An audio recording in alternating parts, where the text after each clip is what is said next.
There are many franchises in gaming history that have many followers.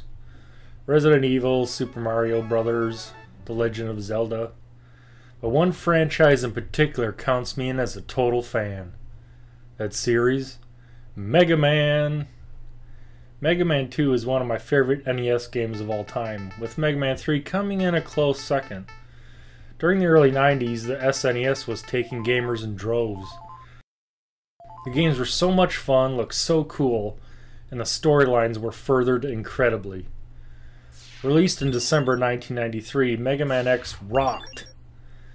It was heavily featured in gaming magazines back then, and it went on to become one of the best-selling SNES games ever. It was also ported to many other systems in the years following, including the PC. The storyline takes place roughly 100 years after the original Mega Man series on the NES. Dr. Kane, this game's version of Dr. Light, finds a sealed capsule in some ruins that contains a revolutionary robot, Mega Man X, or just X. He has been sealed in this capsule for the past 100 years, so that his cutting-edge systems can have diagnostics run on them to ensure everything should work as Dr. Light intended. Dr. Kane decides to copy X's systems and creates his own robots called Reploids. After some time, Reploids start to rebel, kill a bunch of people, cause thermonuclear destruction, are rebranded as Mavericks, and are led by a single robot called Sigma. It is the objective of the game to take out the rogue Mavericks, destroy Sigma, get things back to normal again, and along the way pick up new weapons, energy tanks, personal upgrade parts, and just generally kicking ass.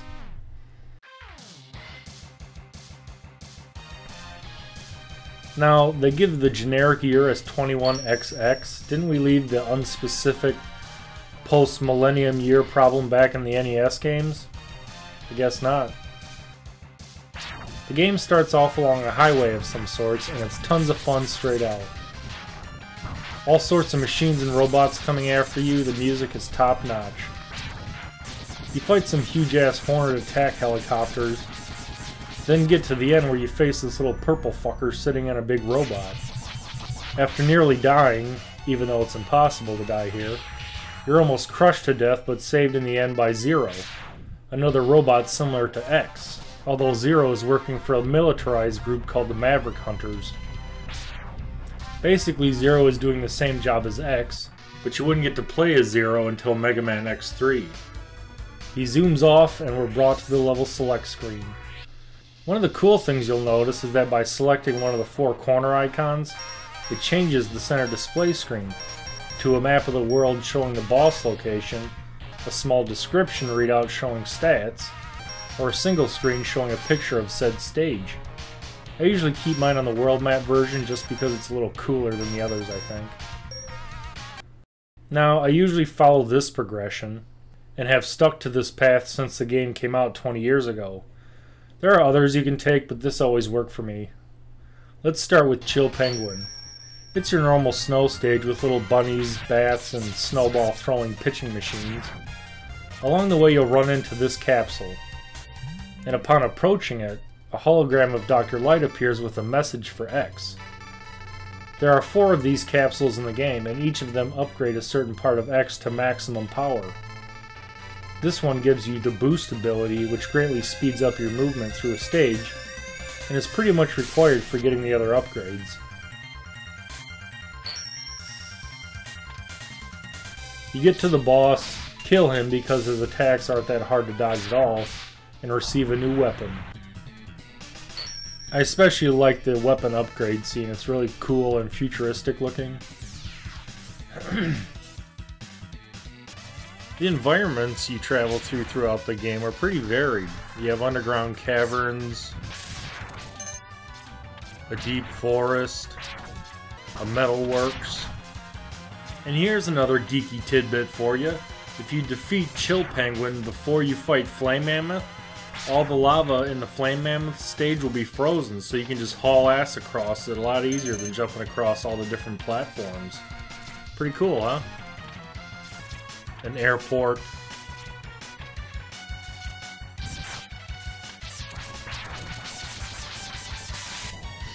Most of the weapons are pretty standard fare if you played the other Mega Man games before. You have like boomerangs, rockets, a tornado shooter, I guess, flamethrower, ice, sparks. I also think Capcom did a good job with the level design. The levels aren't too long, but they're not too short either. It's sort of just right. And then you get to this damn part where you gotta boost off the very, very, very edge of this platform in order to reach the secret area, where you get the upgrade for the X Buster.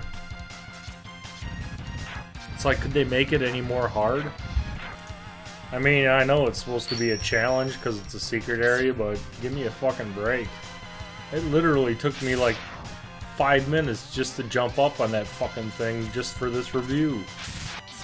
Another annoying thing about the game is that when you go to get the armor upgrade, you have to fight this stupid green robot for like 10 minutes. The fight takes way too long. I wish they would have just simplified it a little bit. That way you could have just gotten back to the game instead of sitting here dinking around with this moron.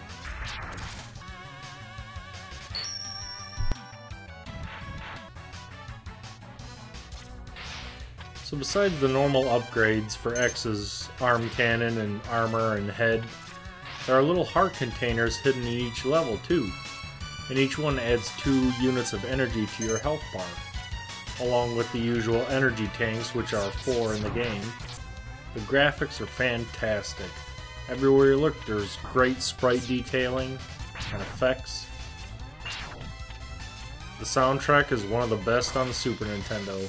It doesn't get any better than Storm Eagle's stage.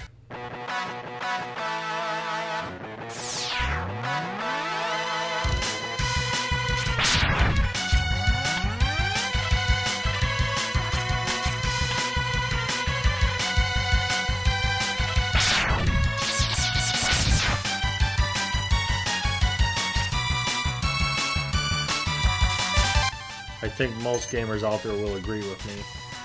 Won't ya? Finally, after destroying all the Mavericks, you reach Sigma's stage, which is divided into 3 parts. Not much to say about that, it's your usual multi-part stage, after which you get to the end, kick his ass, and the game's over. For the most part, the game looks awesome. Truly a great example of the capabilities of the Super Nintendo. Mega Man is nicely detailed, and he even breathes hard when running low on energy. The enemies aren't that hard, but again are nicely detailed and have a decent amount of variation. And I'll tell all you something right now, you are not a Mega Man fan unless you jump through the boss gate in midair. So Mega Man's pose freezes. Yeah, that's right. I did it with every Mega Man growing up, and I still do when I play any of the games today. What else can I say about Mega Man? It is pure gold from beginning to end every time. Thanks for watching, and goddamn it, go check it out.